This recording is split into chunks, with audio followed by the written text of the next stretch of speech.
Good morning, everyone, and welcome.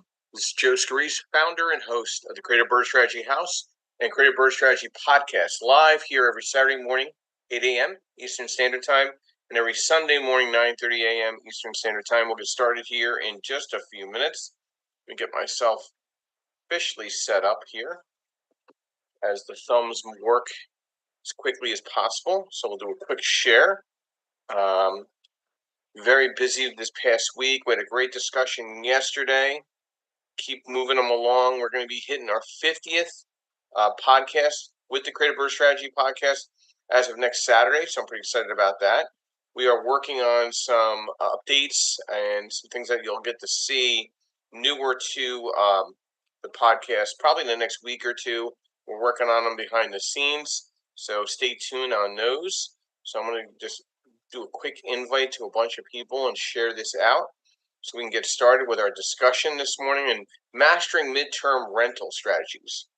We try to tackle subjects very specifically so we can really, assist a lot of the people that we're working with and engage listeners with different subject matter. It's not all about BRRRR. Everything's not all about BRRRR. Not everything's all about fixed to rent. Not all things are about fixed to flip.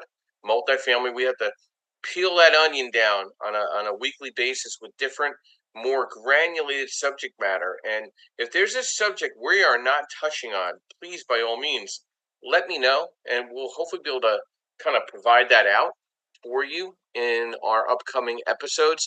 We're right now booked out with subject matter till the end of August, so we're pretty solid with everything. Happy to say that we're starting in September, second Monday of the month, at our offices in Philadelphia, a mastermind group. Second Monday, 6:30 to 8:30. It'll be pretty much run like the podcast. No specific speakers, just a true subject that we toss in the middle, and we mastermind it through with like-minded real estate professionals. Pretty excited about that. Some announcements where I'll be presenting or exhibiting in starting in the fall.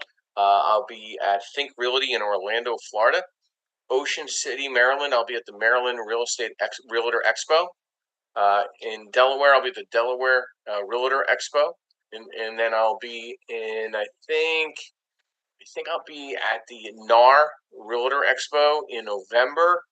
In Boston, Massachusetts, the Ohio RIA out in Cincinnati, Ohio, and Triple Play at Atlantic City, New Jersey. So amongst other events that I'll be scheduling to go to, I got a couple up coming up in actually next year that I'm going to be involved with, but I have not cost benefit to announce those just yet. We'd like to thank our sponsors as always. Every week they're here to support us in marketing and sponsoring our event. Our podcast cannot be there without them. Let's start off with Mr. Yordell Perkins of Perkatech, our social media strategist, who provides our social media strategy and marketing for the podcast. He also has his own company where he can provide marketing expertise in the social media arena for you and your real estate business. Please reach out to him. Great partnership we've had over the past decade, and it's just getting better and better. I'd like to thank Realty 411 with Linda Pelagas, our national publication, and also providing national events throughout the country, such as New York, Philadelphia, Florida, Texas, LA, Denver. He has an event coming up in California in the next upcoming weeks. I'd like to thank MB Capital, your unsecured business line of credit lender who provides unsecured business lines of credit for real estate professionals in earnest money deposit, gap funding, gator funding, money toward renovations, upgrades, but definitely a great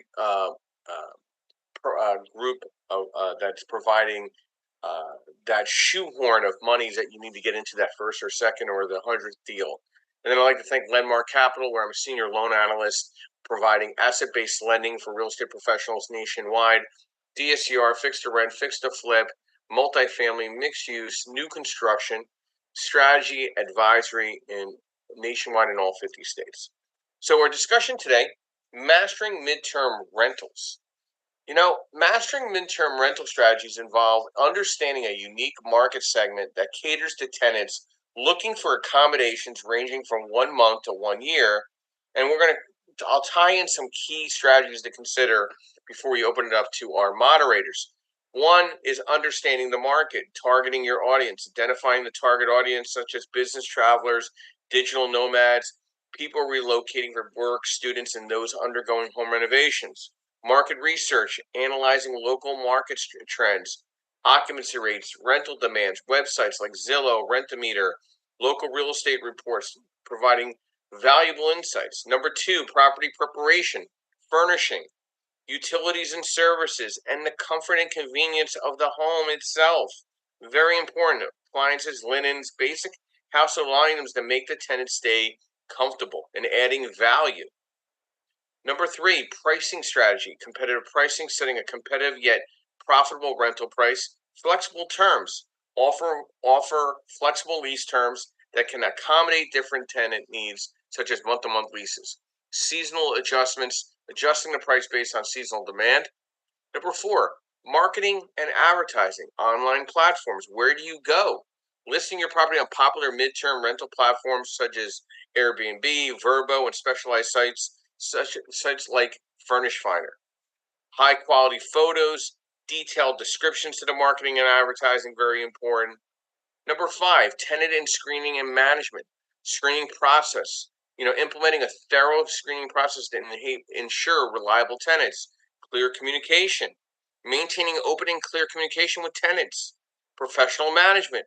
Considering hiring a property management company that understands and knows and gets their head wrapped around midterm rentals. Then there's number six, legal and regulatory compliance, lease agreements, local regulations, which is big, and insurance. The insurance carrier needs to understand what you're doing, or you could lose your coverage, or they will not cover a claim. There's a lot of things there that you need to understand, and working with an insurance agency that understands the legal and regulatory compliance. Number seven, very important, enhancing tenant experience, that personal touch, personalizing experience by offering welcome packages, providing local area guides, being responsive to the tenant's needs, maintenance, regularly maintain and inspect the property to ensure it remains in good condition, and feedback, collecting feedback from tenants to improve your property and services continually. Positive reviews can boost your property's reputation, attract more tenants. Some of these strategies, can help you manage midterm rentals effectively and maximize occupancy rates and increase your rental income. Good morning, Amy. Welcome. Brief overview, who you are, what you do, and thoughts to our discussion this morning, mastering midterm rental strategies. Good morning, Joe. So awesome to be with everyone this morning. So good. I am Amy Palvido. I'm the founder and CEO of a real estate technology company called Facilimax. I'm a longtime real estate investor. I'm also the chairwoman of the U.S. PropTech Council, and PropTech is real estate technology, for those of you who don't know that term. And this is a really cool topic because there's a lot of technology that is coming to play in this space, from that you can use, that people are using for all other different types of things. So virtual touring, AI on handling the incoming lead generation. There is Furnish Finder, by the way, was a horrid app. I mean, it was the most disgusting thing I've ever seen in my life from a technology standpoint. And a couple executives from Airbnb left Airbnb and are now running that show. So Furnish Finder will get a major upgrade. I don't know when they'll launch it, but it'll become a much better app. And it was originally designed for travel nurses, which is another group of people that you should cater to if you're thinking about doing midterm rentals: travel nurses and contract workers. There's also a new technology out now, or a new service, a technology-enabled service called WorkBnB, which is basically they work with the corporate side to find housing for certain places, and they are now an official supplier to the NFL. So they will, as those things travel around, like especially for the Super Bowl, and they need to house and do a bunch of contract workers, they will do that for them. So that's a really cool. A good Yavis Perez is a good guy, and he started that company a couple of years ago with his mom. And just all sorts of different technologies that you can apply and use for your midterm rental. But yes, it's very different. It's not a short-term rental.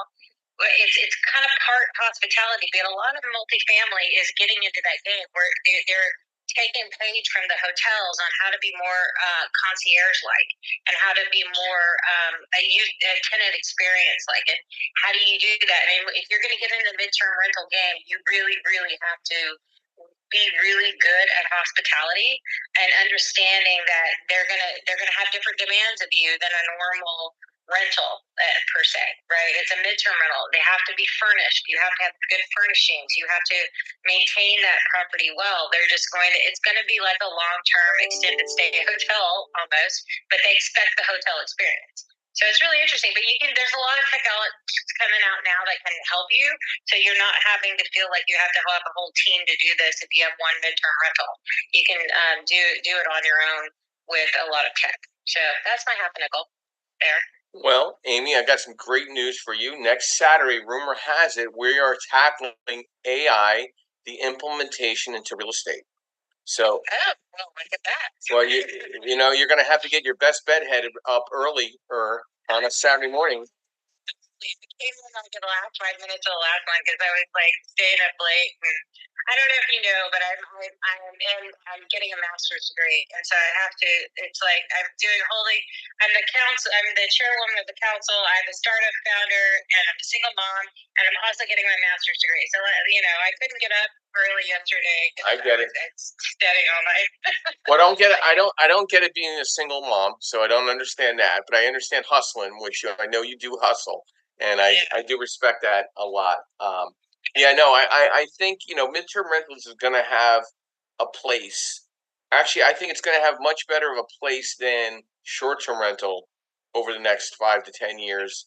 I think the hospitality associations don't want to get tangled in midterm rentals, and I think, and the communities are going to be okay with it as long as there's a vetting process, and I think and there's a management presence.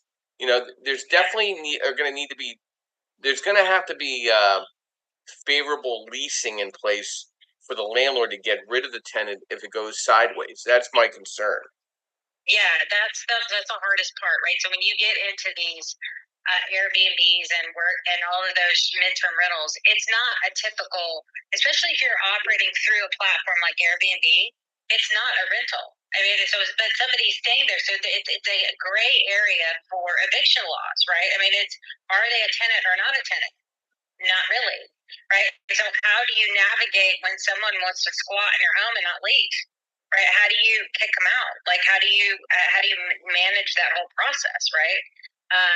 You can call the police, but then they have tenant rights, and you haven't served them an eviction notice, and it's really super, super gray. So there's things you got to be, careful of, right? And then you're also beholden to the platform sometimes. So sometimes if you're doing it on your own and you're willing to take those and you're not going through a platform and not having them handle it, or you can have greater control over those things. Like, so you can have a normal lease. It's just a short-term lease. Like the lease that I'm signing is it's not a year lease. It's a 90-day lease, but you have all the terms as a landlord that you can then take to a court and then to do all those great things, right? So it's you just got to be careful of which way you structure how they're using your space. But I think midterm rentals are the next thing. I think people want flexibility, especially millennials, and as people remote work a lot, they just want to go. They can remote work. Who cares where they are? Right? As long as you got great Wi-Fi, they can spend 6 months over here and 6 months over there and 6 months over there. That's kind of the freedom they want.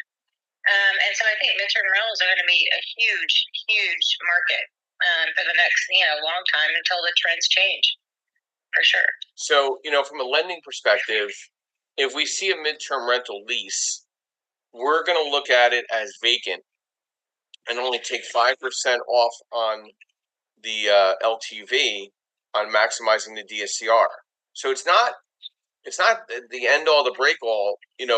Working with midterm rentals and asset based lenders, we understand it.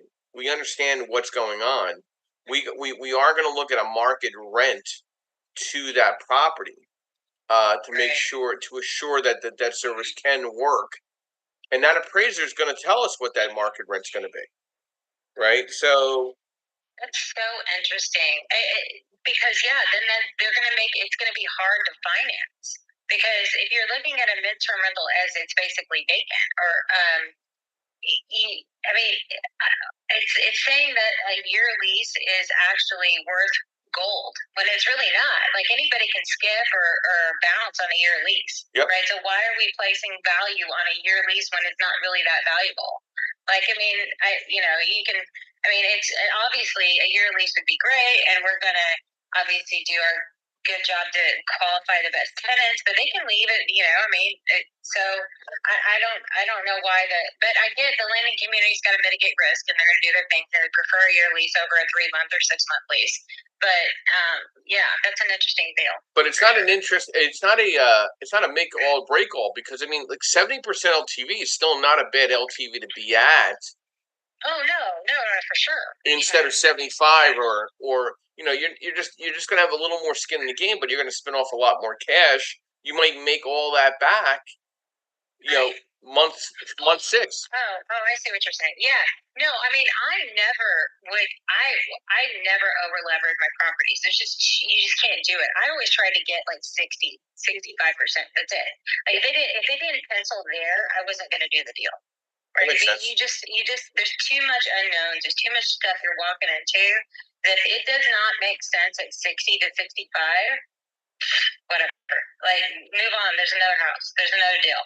Like, just like don't get yourself into a bind, and don't get all tied up into emotion and like feel like, oh, I have to do a deal. I have to do a deal. Yeah, you might need to do a deal, but you don't have to do this deal. There's another deal always around the corner, right? You just have to work hard and find it.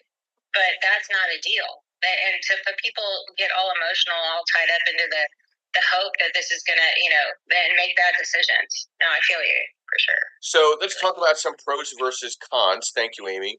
Midterm rentals, typically defined as leases ranging from 1 to 6 months, offer a unique blend of features that appeal to various types of tenants, such as corporate employees on temporary assignments. So let's talk about some of the pros. Higher rental income, flexibility, reduced vacancy risk, lower wear and tear, diverse tenant pool, and fewer tenant turnovers. Let's talk about some of the cons. Management effort, furnishing costs, regulatory challenges, and potential for inconsistent income. Now, let's talk about some pros for tenants. Flexibility, fully furnished options, all-inclusive utilities, location variety, and ideal for transitions.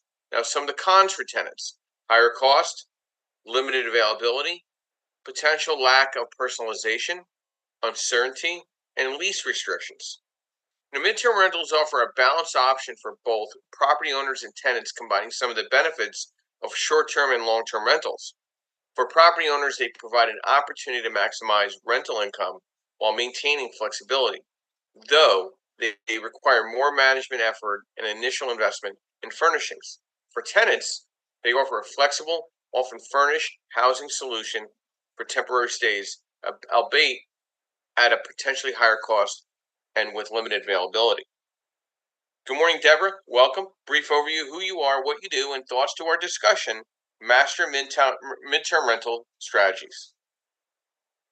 Good morning, Joe. Deborah Adamy from Las Vegas, Nevada. I've been a realtor here since 2005 and have seen the market go up, down, and sideways, and forward, backward, you name it. But anyway, I really believe that here in Vegas, they're building the build to rent in a lot of senior buildings, like senior living buildings, which is a big, huge, because everybody knows baby boomers are the largest population that's going to be retiring soon. And I think they've taken it hard here in Vegas. But I think our market is a good rental market, Joe. It always has been and probably always will be. So, And properties are sitting on the market a little longer. I don't know if we're in a buyer's market. I think you're right, Joe. I think we're headed towards that. But we're still seeing properties sitting longer as the interest rates are so high. And, just a normal everyday person is having a hard time, getting that loan for these, with these high interest rates, especially like in Florida, where the insurance is very high. But here our taxes are very low, which is why people are moving here, and we don't have a state income tax, and we have a lot of benefits. So I think a lot of people will still move here and look forward to it. So, yeah. So, Deborah, my thoughts with Las Vegas, and I've been in Vegas 20 plus times now in my life, and look forward to getting back there. Yep. Yeah, I love it. It's probably one of the most convenient airports in the world to get one way or another. It has the most direct flights in the world, one way going in or out of Vegas. And the suburbs are very cost benefit right now and attractive to that hybrid individual that travels for their job position, which is that 55 plus. That salesperson that's been in the industry 25, 30 years, and they just want a better weather, better everything, cost of living. And I think Vegas as a whole is going to stay strong from a suburbia type of environment and home buying. And there's going to be areas in home buying that are going to stay very steady. And there's going to be that blend. Hey, do I want to stay at the hotel or some type of suite, or do I want to take a midterm rental because I want to be out here for an assignment for the next 3 to 6 months?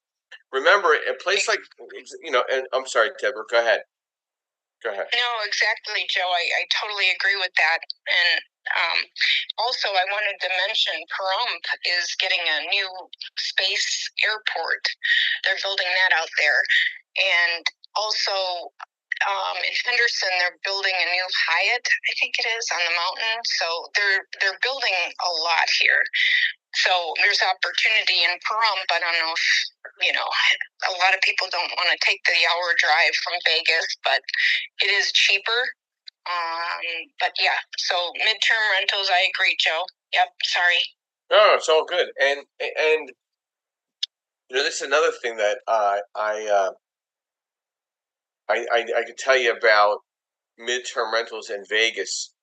You're going to see more of those become necessary because you have now a third professional team coming to Vegas. You got hockey, you have football, and now you're going to have baseball.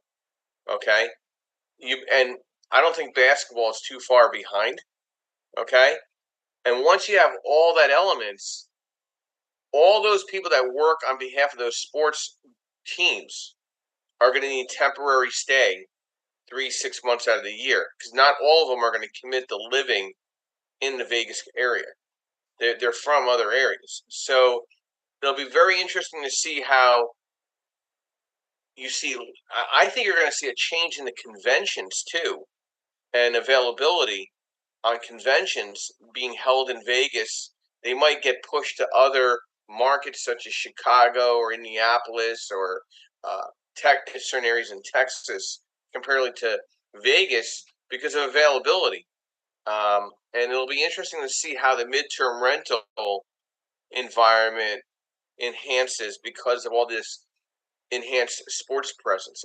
We won't see all of it over the next 2 to 3 years, but it'll be very interesting to see if a basketball team comes too and what that does to the Vegas market from a midterm rental perspective. And I think and again, if anybody needs any of the information I'm providing, please email me and I'll send it over to you. I can't multitask that fast while I'm doing the podcast and and Clubhouse at the same time. My thumbs don't work that quick. But we're gonna go into the top U.S. midterm rental markets 2024 and why. In 2024, several U.S. cities stand out as a top midterm rental market due to the robust demand, economic growth, and competitive rental environments. Some key markets and reasons why they're so attractive. Number one, Dallas-Fort Worth, Texas. There's economic diversity, population growth, and affordability. Number 2 is Orlando, Florida, high demand and limited supply. Number 3 is Minneapolis, St. Paul, Minnesota, lease renewals, engagement. Number 4, which I do agree with this very much, North Jersey, New Jersey, proximity to New York City and high competition. They're building out rentals like wildfire right now in the North Jersey market. They just brought 1,500 more units to the largest mall in New Jersey, Garden State Plaza Mall, and I think every mall in Bergen County is going to end up bringing another 1,500 doors over the next 24 months. So like the American Mall, they're going to have 1,500 apartment rentals. Another mall is bringing rental apartments, and a lot of those are going to turn into midterm. Number 5, Grand Rapids, Michigan, economic opportunities and rental demand. Number 6, Raleigh, Durham, North Carolina, tech hub and sustained growth. These markets are characterized by a combination of economic vitality, population growth, and strong demand for rental housing, making them ideal for midterm rentals in 2024 and beyond. Good morning, Justin. Welcome. Brief overview of who you are, what you do, and thoughts to the discussion this morning, mastering midterm rental strategies. Good morning, everybody. Justin Jefferson here in the Louisiana market currently. Plotting my way to Texas for sure. Say that every day, but I really am. I've done a bunch of flips down here. I'm a licensed broker, been a licensed agent since 2011. So on this midterms rental, short-term rental stuff, I think you guys have brought up a bunch of good points. I just kind of wanted to throw in the concept of maybe, I know, Joe, you're kind of leaning in on how to fund these deals and stuff like that. And Amy brought up the point of the lease, right? The lease terms, and let's say you expected somebody to be there for X amount of time, they're not there. I think the short-term rental is in a lot of ways where we're going, and we just need to put a rule book in place. I think the world is still putting the rule book together on how we're going to function and how those types of properties are best suited over a larger period of time. Because let's say short-term rentals, we know it's been around a long time, but as far as Airbnb, right, the more popular concept around short-term rentals and its access to the average person and so on and so forth, that's a new concept. So with this popularity, I think we thought we had it figured out year 1, 2, and 3, but I think the pendulum is still swinging. Like the time is still ticking, and things are still changing in that demographic. And you guys were mentioning ways that people are finding to kind of stabilize these assets, whether it's through a professional, linking with professional teams. I know during COVID, the main thing was getting with traveling nurses and so on and so forth. So I think short-term rentals overall is a good way to, it's been good for people pivoting in this world, right? And pivoting with the properties. And if you were to, I would say, set up your deal or structure your deal for, you can use it as a strategy to help fill a void or vacancy or what have you, just depending on where you buy, what you buy, and so on and so forth.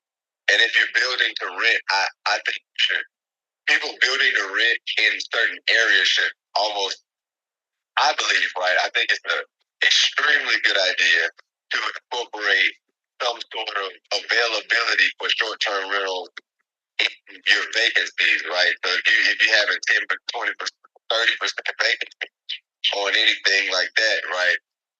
I think finding creative ways to utilize short-term rentals would be a good way to do that. So I'm just thinking a bunch of ways that we're going to be able to incorporate it in as a strategy. I think it's because of where I'm from, but I don't necessarily like the idea as a sole strategy by itself. I like to have 2 or 3 strategies in that short-term rental. But that's just my thoughts on it, man.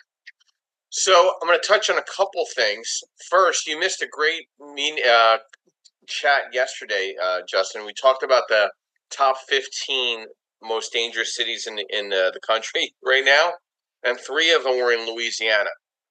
I don't know if you want to give any insight to what's going on in Louisiana with crime and what's up with that. Well, of course, we're last on the list. We're the most impoverished. Crime tends to follow impoverished people's crest, right? And so we definitely have plenty of that. New Orleans, we've talked a lot about the increase in prices and so on and so forth in New Orleans. So when people feel like they're frustrated, people feel like not just frustrated, people feel like things are being done, the less, let's say, the less, the folks who have less tendency to evaluate their decision making tend to get a little bit more rampant. We don't have gangs and stuff like that. New Orleans, whole lot of carjackings, whole lot of kids who've turned carjacking into a game, and so you have that going on. And I don't know, man. I know the crime that's the that's the type of crime that we have down here. Yeah, for the most part. Shreveport was on there. Shreveport, New Orleans, and I forget the other city. But sorry you missed that list. You would have probably had a field day with it when we were discussing it yesterday. Oh yeah, definitely. And if I had the list, I definitely could give you a little bit more insight because New Orleans is a little different than some of the other places. Yeah, but it's on. It comes down to lack of resources. I posted it on Facebook, so you could look back on my post. Just a crazy question. Haven't we had midterm rentals for the last 50 years and it was called student housing? I mean, like, why do you think we have to create these new terms to satisfy the younger generation that they're coming up with something new? I mean, we've had student housing, which is technically midterm rentals, for the last 50 years. So off dorm rentals throughout the country. So to me, the challenge there is regulatory environment, market saturation, and initial capital to be able to buy these to change these into the traveling opportunists, for the nomads, for the remote work trends, the corporate housing. There's market dynamics where real estate investors are recognizing potential profitability of midterm rentals compared to traditional long-term leases, especially in the urban areas where demand for flexible housing is high. And then there's economic factors. In uncertain economic climates, people may be hesitant to commit to long-term leases or purchases, opting instead for midterm rentals that offer more flexibility. To what Deborah was saying with rates and values, I think we're going to have a deflating market over the next several years in some areas. I think we're in a stagnant market, and I think if we just have a few things that come into play, I think values are going to drop somewhere between 10 and 15%, which I hate to say is a necessary evil, but it's going to torpedo a lot of these people that bought creatively during COVID, where they were doing waivers of appraisals, and because there's just not going to be enough sold and settled properties to comp these values that keep moving or staying still where they are. Amy, did you want to add something before we go to Bob? Yeah, I wanted to say that there's lots of other things too that there's Omar Merced, who is, and we're talking about creative things on midterm rentals. He's doing a co-living model, so he can turn a single family home into where he takes the living rooms away, and he does a lot of different things. But so a normal 3-bedroom, two bed house, he can turn that into about 8 rooms where he can rent it out by the room. And it's an interesting way to solve the affordable housing crisis that's happening everywhere. But he's doing it in Las Vegas, but he does it as a midterm rental most of the time. Some long-term rentals too. But he can rent out the room, so he creates a really small living space, a really small, and the kitchen stays the same. And then he adds some bathrooms, but it's a co-living space that he makes good money because he's renting them out by the room. So he's solving a problem in the fact that people just need a place to stay, they need a roof over their head, and they can rent a room space in a co-living versus paying for a one-bedroom apartment. They can't rent that, right? So it's really kind of interesting model. I just wanted to throw that out there too, as far as being creative. So Amy, it's really. I'm going to come up and we'll go up to Deborah real quick. So Amy, excuse my ignorance, but isn't that called a rooming house? Basically, it is. No, it is, right? Yeah, but it's more. Yeah, but he's taking the footprint of a 3-bedroom, 2-bath house and turning it into 8 rooms, 9 rooms. Yeah, but so he's renting to 3 bedrooms. He's renting it out, to 9 people. And some of them have 2 beds, so they can have like he takes the garages away and he takes the living rooms away and the dining rooms, and it's really kind of interesting for sure. But what I'm saying is it's still a rooming house. Basically, yeah, he's renting it by the room. Yeah, I mean, I'm just calling a duck a duck. You know what I mean? Yeah, it's a duck, a total duck. But the way it's creative is he's applying that to a 3-bedroom, 2-bath house, or he's taking a duplex and making it, 16 rooms, or he's taking a fourplex. I mean, it's just multiplying the rooms that he can rent out in the same space. He's taking the rooming house and applying it to the same footprint. Yeah, it's super cool. Yeah, but you're right. It's renting it by the room. They call it co-living now. They rebranded it. They call it co-living. It's a great idea, Amy. And yes, people are doing that out here. In fact, my son is doing the same thing. He's living in the master and renting out the other rooms. And it's a really, really good way of, renting without having to, and using that space, Amy, is such a good idea. Because what do they need? They need a kitchen. They need a bathroom. That's about it, That's about it. Yeah. I know. And that's really smart. Yeah, and I'm not. I missed his name. What was his name, Amy? It's Omar from Rashad. Yeah. Oh, Omar. Yeah, Omar. Yeah. He's been in here, right, Joe? Yeah. I haven't seen him in quite a while, to be honest with you. But I know of him. He's been in mutual rooms in the past.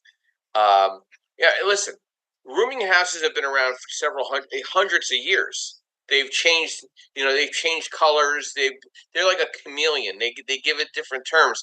The problem you have with a rooming house. Okay, we'll go over the problems. Okay, 1, insurance. 2, financing. It's one of the taboos in financing that you have 5 people living in a single family home that's assigned to be a single family home, and not really to be 5 people that are not blood related in one home.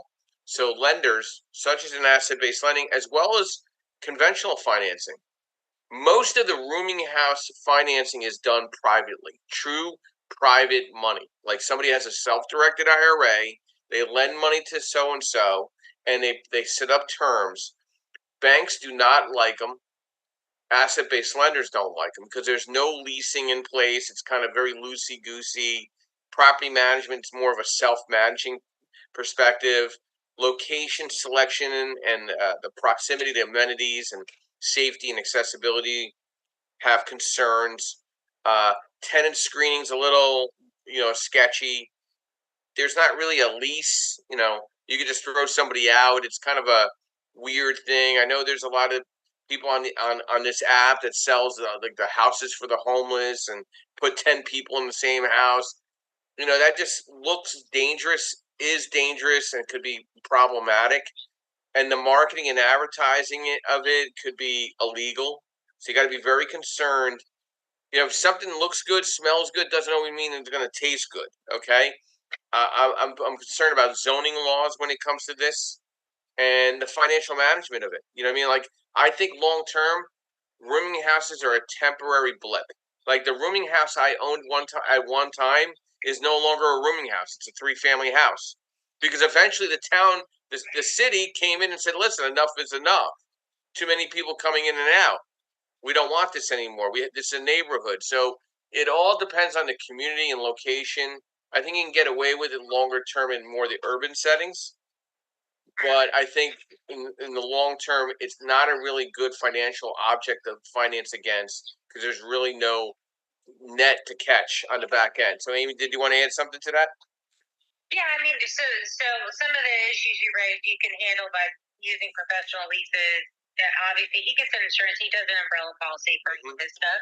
But the fact that the exit strategy was what I brought up to him, which I was like, okay, you can't sell this to a person. What are you going to do? You gonna convert it back to a 3-2 when you try to sell? And so that is the main issue I was asking him about. He said, I'm just never going to sell it because I'm in a long-term holding position, and this is kind of what I want to do. But yeah, no, it's interesting. And more his was more about long-term leases than he does do leases, but it's interesting for sure. All right, so we got a couple of people on mic. So okay, we have a couple of people on mic. Let's take it easy. Ed, please, Mike. Andrea will go next. Brief overview: who you are, Andrea, what you do, and thoughts to the discussion.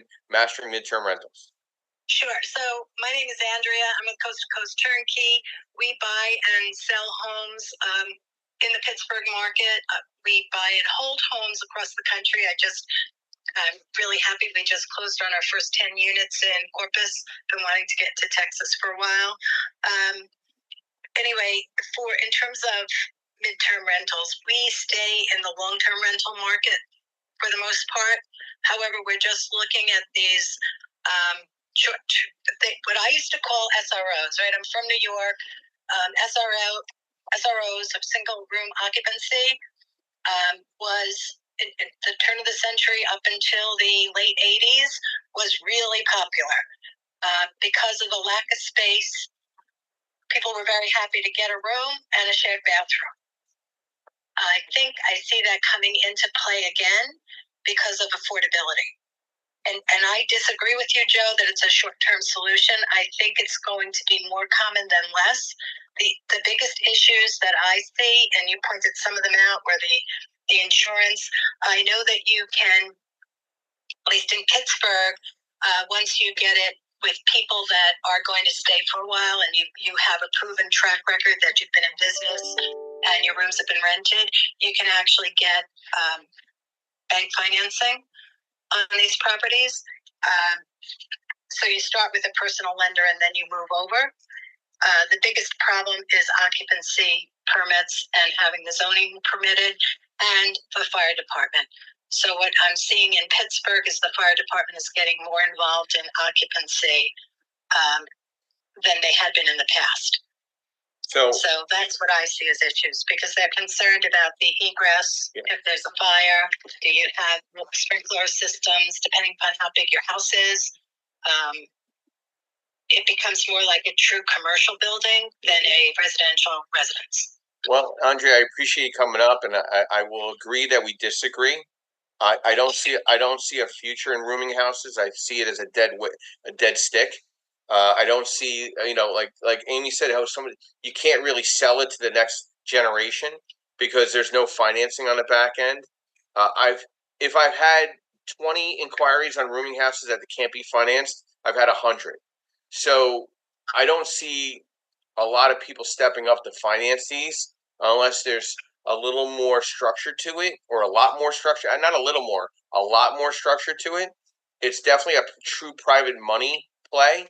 And there's only so many people that have an appetite to put their own personal money to lend to someone else on something that doesn't have financing capabilities. And I just don't see local banks jumping on board. I don't see asset-based lenders jumping on board.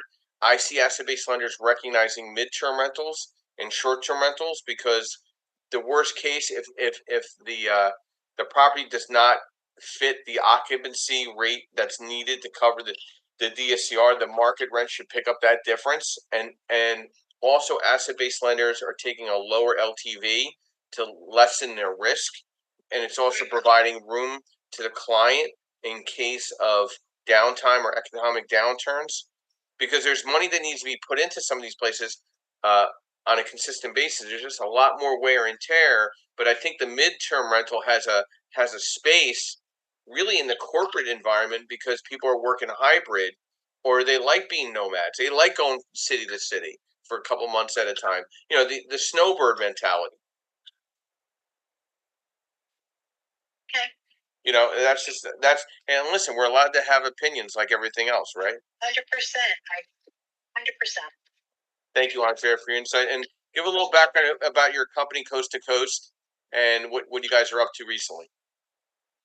So we do sell properties in Pittsburgh to people on basically the east and west coast who want reasonably priced properties that rent well. We also personally buy and hold my personal goal is to own 10,000 units, so we're on our way up the ladder. I prefer single families to multifamilies, although we do own small apartment buildings. And we also rehab between 3 and 10 properties a month. And we do some wholesaling when we have too many properties to work on. So we do dabble a lot in a little, a lot in a lot of things. I personally have been in real estate for more than 40 years. I'm not a realtor, never been a realtor, have no intention of being a realtor. But my partners are. In Pittsburgh, in Pennsylvania, they just changed the rules for wholesaling. You must be a realtor to do a wholesale deal, which sort of defeats the purpose. But having a realtor involved in the transaction allows you to do it, so it's going to make it easier for us. Yeah, my personal opinion on the wholesaling space, and thank you, Andrea, as always. I really feel that you're going to need to be a licensed realtor to go to a title company to wholesale a deal, and very soon. I mean, it's already becoming very relevant, very prevalent in front of us. I think it's just a matter of time to matriculate in all the states.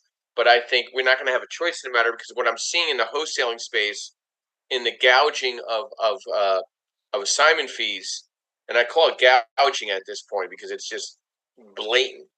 I think the Realtor Association has a lot of other problems going on right now. NAR lawsuit, now an appeal. But I think the wholesaling piece is going to be a necessary requirement for licensing. And the title companies are just not going to be like, hey, I'm an investor-friendly title company. No, if you're not licensed, you're not going to be able to wholesale a property and take the assignment. That's where it's going to boil down to. And thank you, Andrea, for your insight and thoughts. And listen, this is an open discussion of creative. We tackle discussions that the other clubs don't do. They just do general discussions. We hone in on a specific subject every Saturday and Sunday, different ones, and these are all on our website at creativebirdstrategies.com. We'll go to Bob. Bob, good morning. Thank you for your patience. Brief overview of who you are, what you do, and thoughts to the discussion. Master Midterm Rental Strategies. Bob? Bob going once. Bob going twice. We'll come back to Mr. Bob. Travis, good morning and welcome. Brief overview of who you are, what you do, and thoughts to the discussion this morning. Mastering Midterm Rentals Strategies. Hey, thanks, Joe. Yeah, I'm Travis. I have a real estate brokerage here in northern Houston area.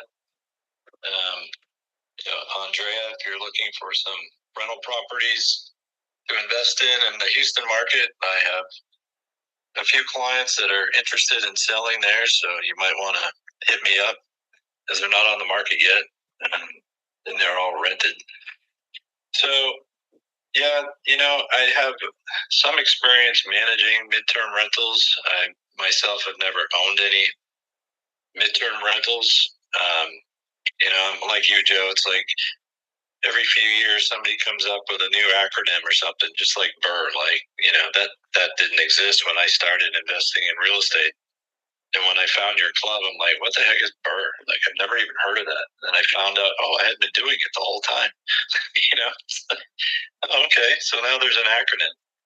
So, my experience with renting out a property for 3 months to 6 months to 9 months, or something like that, is I don't know what the demand is like now, but in the past, the demand really wasn't that high.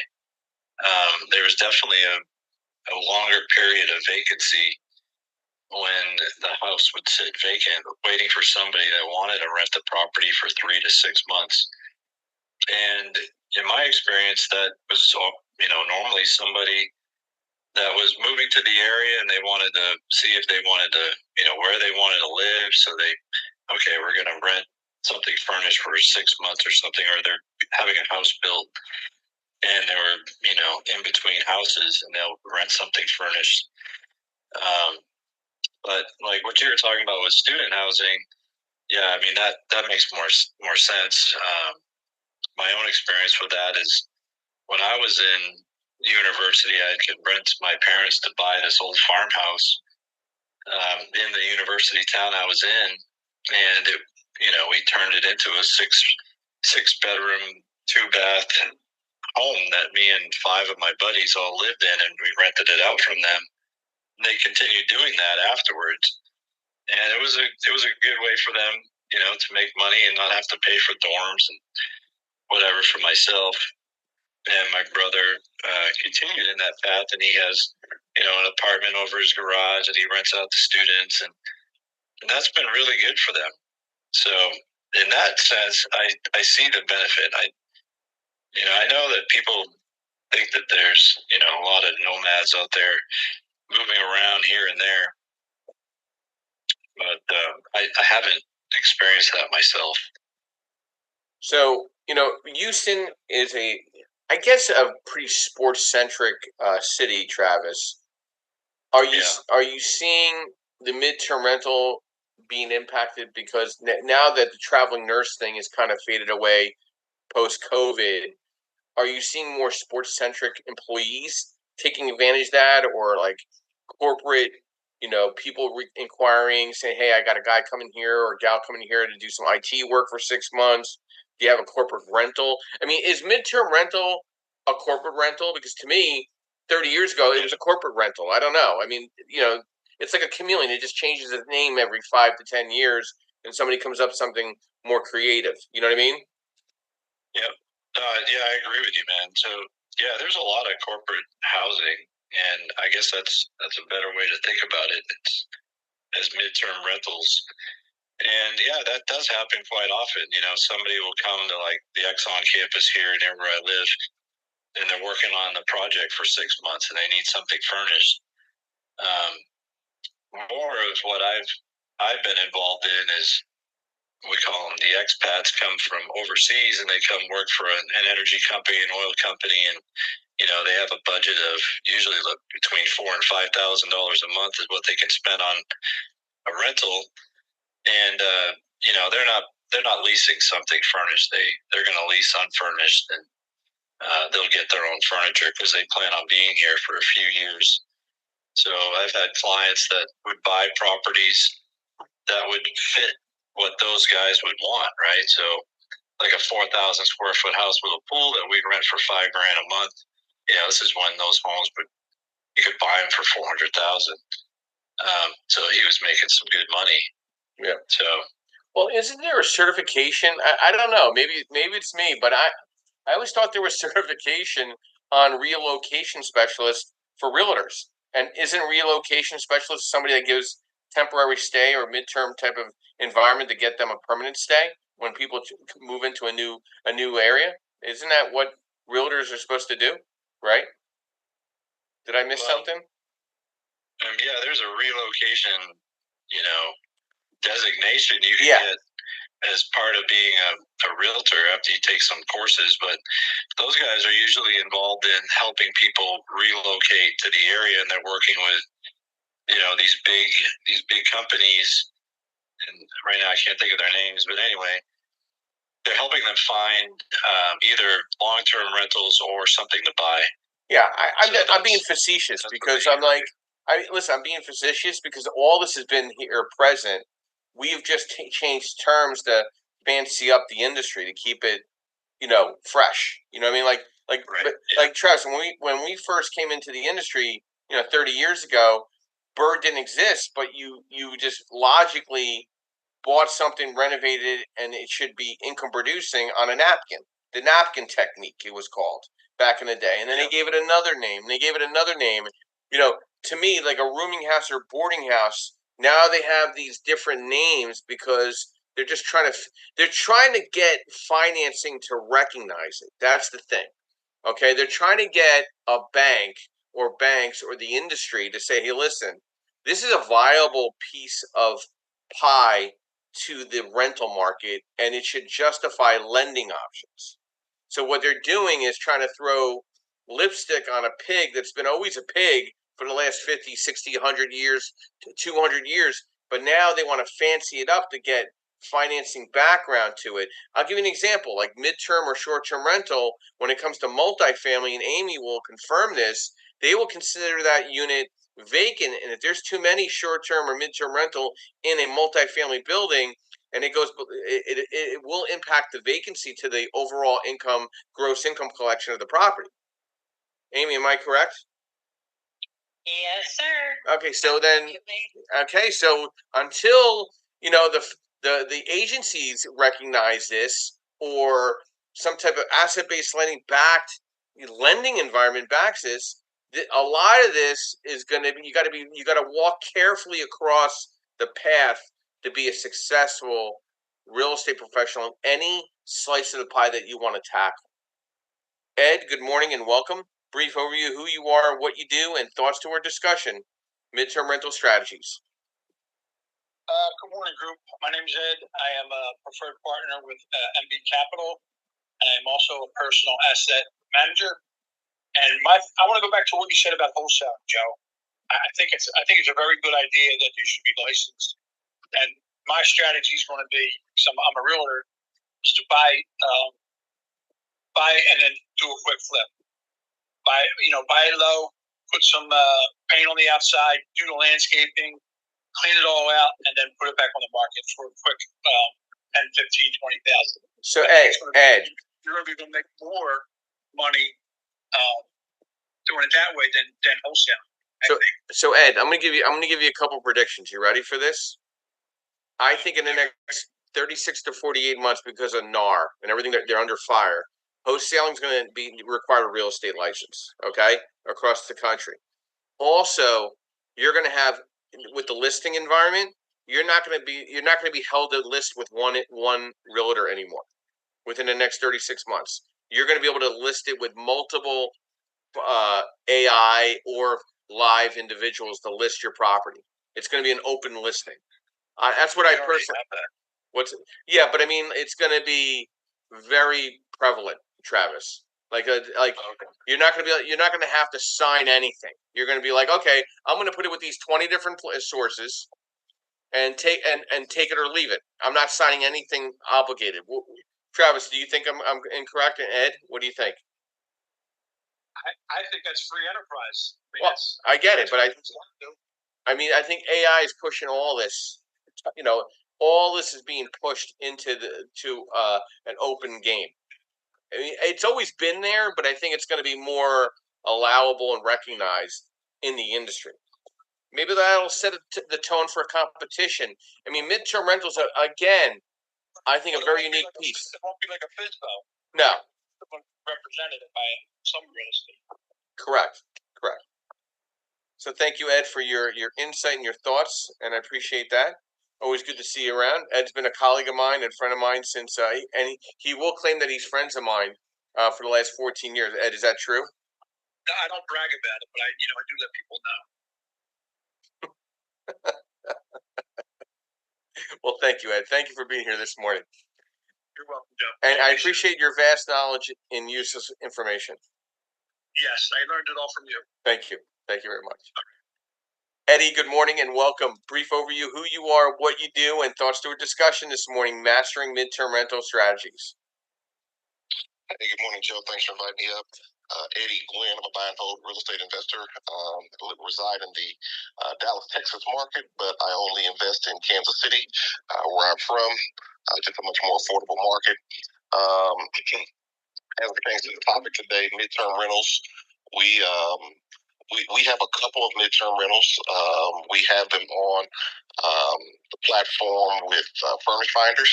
I think Amy spoke a little bit about that. We've had very good success. We do have a minimum term. We will not rent less than 90 days at a time. And for us, it's just we don't want a lot of turnover. Our average stay in the couple that we have is anywhere from 6 to 8 months. We typically get traveling nurses that come in and or medical professionals. So the success that we've had with those has been very good. Very minimal usage in the unit. Typically, these people are working 12-hour shifts. They're on contract. They're not there to socialize. They're not there to party. When they come back to the unit, they're sleeping. Typically, they're ordering food out. So we go months and months at a time with someone not even using the kitchen in there. While people are staying in our midterm rentals, we do send someone in every 90 days just to do what we call a complimentary clean. But that allows us to kind of just lay eyes on the units. We haven't had any pushback on that. But I do think there's a market for it. That's not primarily what we do. The majority of our rentals, the other 37, 39 rentals that we have are all long-term. The midterm rental has just given us a different, just say, tool in the toolbox to kind of generate additional income. I'm sure everyone's probably heard of Pad Split. We have a couple of properties that we haven't launched yet.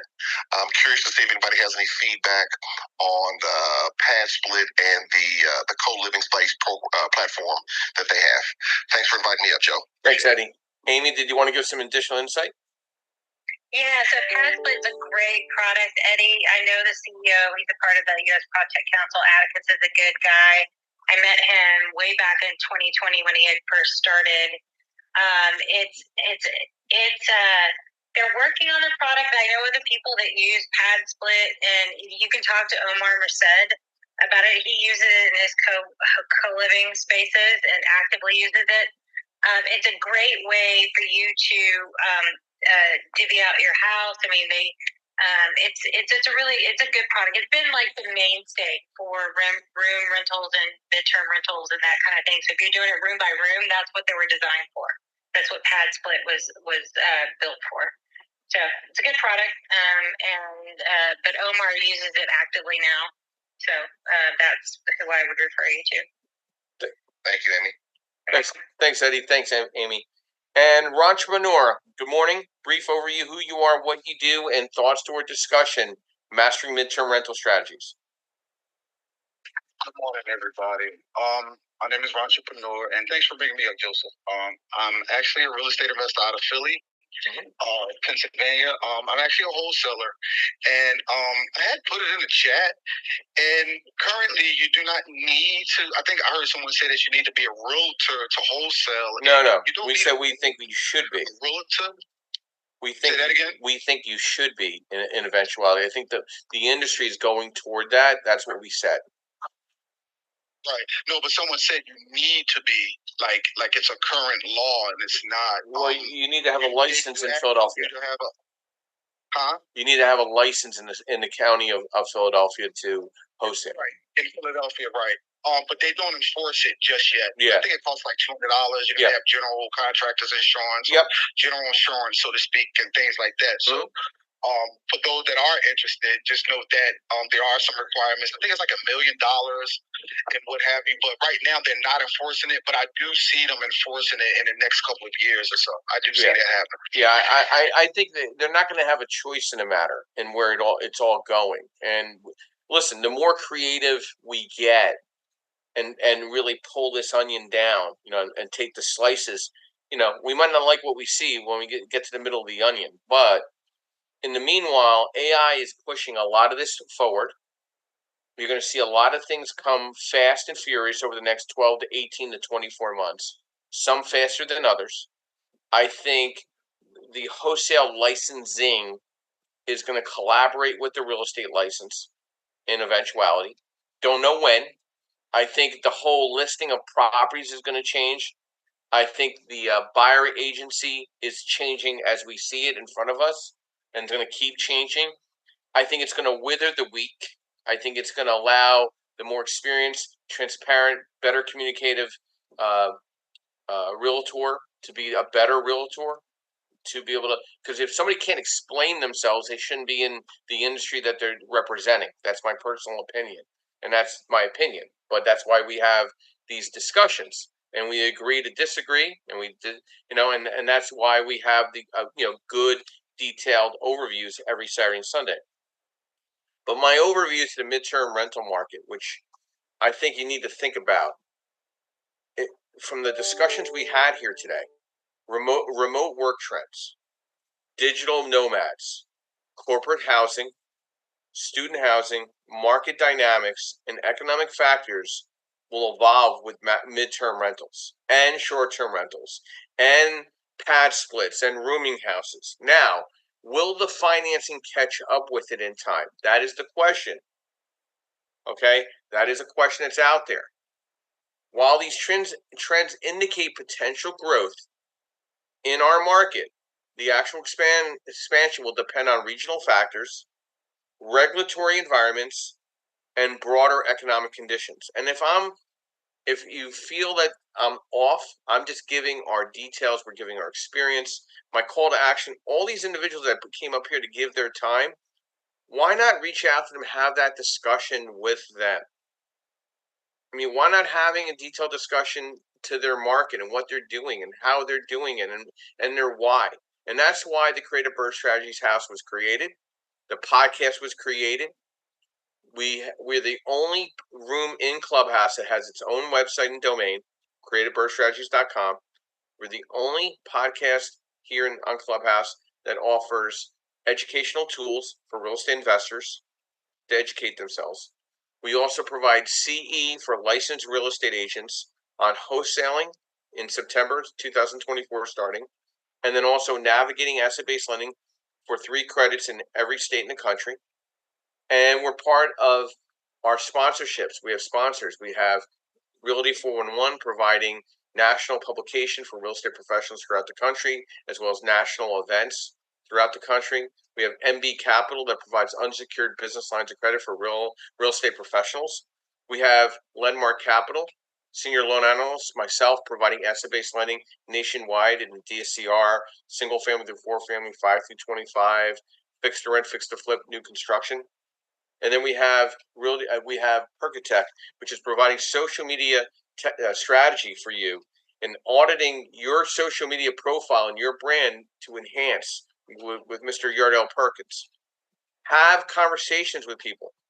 Download our discussions on our website. They're there for you. And I want to thank everybody for a very intense discussion here. I thought it was really good. I think we got a lot across, a lot for you to think about. And we'll be back here next Saturday and Sunday celebrating our 50th episode on the podcast on Saturday, and we'll be featuring Miss Amy in regards to AI, so hopefully she'll be able to make it. And my quote this morning: confidence is believing in yourself. Arrogance is telling others you are better than they are. Confidence inspires. Arrogance destroys. Have a great Sunday morning. Have a great week. Let's stay in touch. And I'll be ending the room in the next 30 seconds.